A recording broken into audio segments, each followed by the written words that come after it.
Hey guys, it's Justine here from I Should Read That, and today I am bringing you a book review of Into the Drowning Deep by Mira Grant.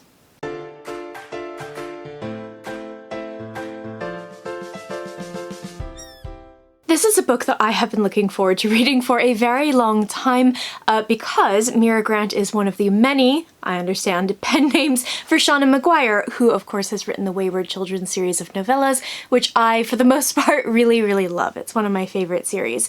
So I've been very curious about her Mira Grant writing because I believe this is what she writes horror under. And as someone who doesn't read a lot of horror but wants to kind of get more into the genre very slowly and carefully, I thought that this might be a great place to start for a couple of reasons.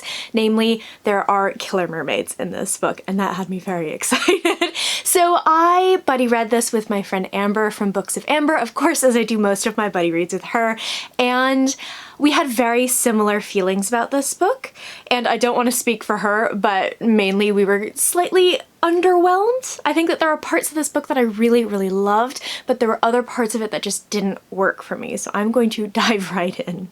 Before we get started, I bought this myself. This is not a review copy, and this is also going to be a spoiler-free review. As much as I would like to talk about the ending, I'm not going to do that, so you don't have to worry. Into the Drowning Deep is a really interesting book. So basically it starts with these let me see if I can find them. It's not mixed media, but it starts with kind of like news reports and forum posts and sort of a flashback to this trip that this boat took out to the Mariana Trench to try to find the existence of mermaids.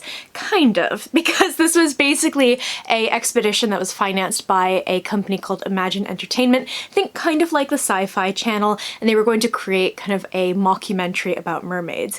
They didn't really expect to find anything, but they went to the place where mermaids are most likely to exist.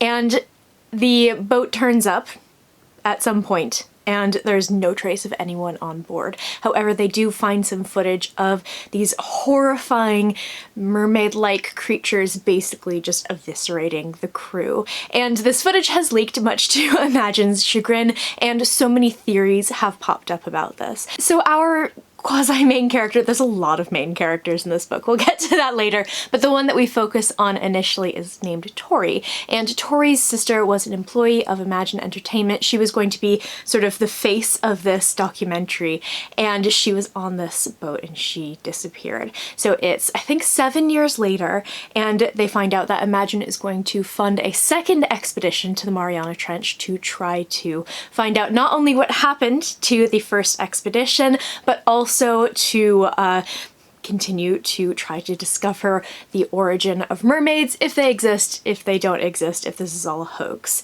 So we have a whole colorful cast of characters in this book.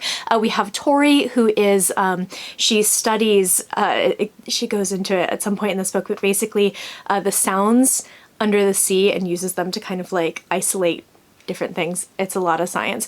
Then we have a woman named Dr. Gillian Toth, who is one of the very few sirenologists in the world, and she's kind of a joke because she studies mermaids, and mermaids are not believed to exist. So she's on this expedition.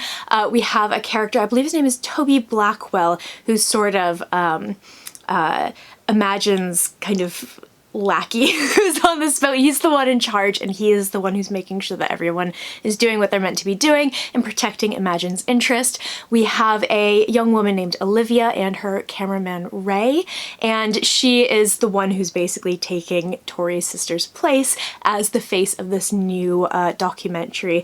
And there's so many more. There's this huge cast of scientists, but also these entertainment company employees who really don't have much of a place on this boat, and we have the ship's crew.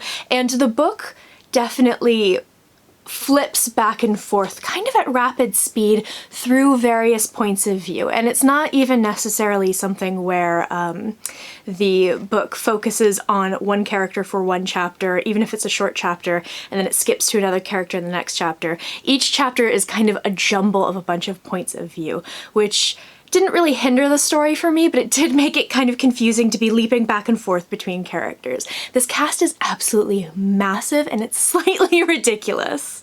In terms of the characters, I was very surprised by who I enjoyed and who I did not enjoy. I was very, very shocked to find that I thought Tori was just an incredibly boring character. I mean, she is this young woman who is essentially going to try to find out what happened to her sister, but also try to enact some kind of revenge, get some closure for her and her family. And she's really flat and she's really boring and she's kind of hard to love. And I think that one of the reasons for that I will go into later. But I did really love Jillian, Dr. Toth, who is the sirenologist. She was incredible. She's like the perfect combination of, you know, a softer kind of caring character deep, deep, deep, deep down, but really she's a total hard ass and she's amazing. I absolutely loved her. She was fantastic. And I loved her interactions with Mr. Blackwell, who's the guy from Imagine Entertainment who's kind of running the whole operation. And I really, really loved Olivia. Olivia, who is the kind of spokeswoman for this new documentary. She's just incredible. She was fantastic. I loved her so much. And I loved, I think, the fact that Mira Grant goes into a character like her who's basically hired because she's hot and she's sort of the face of a lot of Imagine's kind of shows and reporting, and she really wants to break out into something better, but she's also a mega nerd. She's got some, I think she might be on the spectrum. I'm not 100% sure if it was directly addressed. So she has some sort of times where she disassociates and she will only view the world through a camera, and that's kind of where her comfort zone is. She's just an amazing character, really, really well fleshed out and just wonderful. There's a lot of really nice representation in this book. There are two characters who are deaf, and there is another character who is a sort of translator for them, and I really enjoyed, especially when you get one of the deaf characters' perspectives, how they feel they're being treated by other people, even when people are not intending to be assholes. They're kind of assholes. It makes you think about the way that you treat someone else if they're different from you. And there's some really good ethnicities that are represented here as well. And there's also a FF romance, which I did not enjoy. I love FF romances. I really love it when women fall in love on the page. There's something about that I just find so wonderful. And this one kind of came out of nowhere. There was no development. It was literally like one page they felt one way and the next page they felt a completely different way. And while I liked kind of once it was established and everything, it came out of nowhere and it did nothing for me. I was very disappointed in that actually, because I feel like as someone who writes in the Wayward Children series lots and lots of LGBTQ rep and relationships and things like that, she should have done a little bit better. So going back to the actual sort of story and world, I usually talk about this first, but I sort of dove into characters. I had a lot of trouble with some of the plot and the structure and the writing, but on the other hand, I loved a lot of that. So I feel very, very mixed, and that's where a lot of my conflicted feelings on this book come from. I loved the mermaids, the sirens. They are horrifying. They're really, really horrifying. And I loved the way that she obviously, you can tell she did so much research into this. She obviously spoke to biologists and marine biologists and figured out a way that if mermaids did actually exist, what they would be like, their physiology, everything. And that was really great.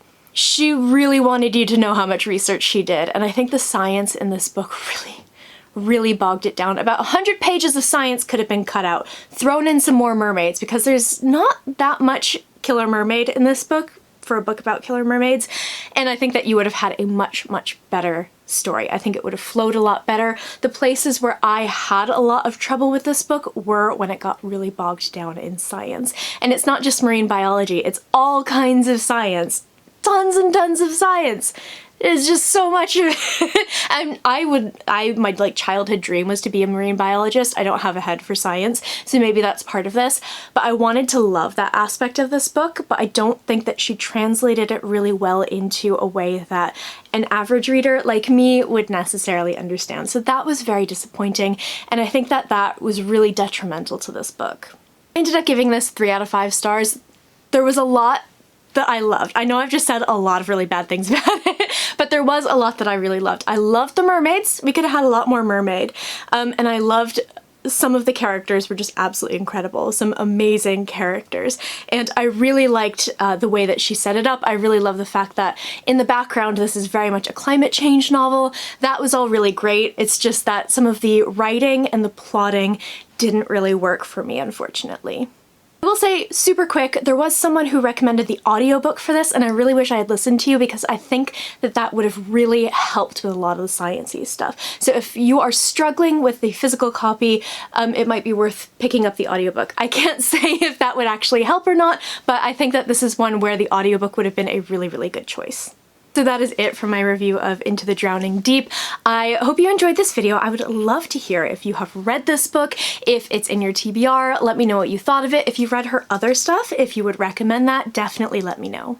I post bookish content to this channel fairly frequently, so go ahead and hit subscribe, check back soon, and I will see you next time.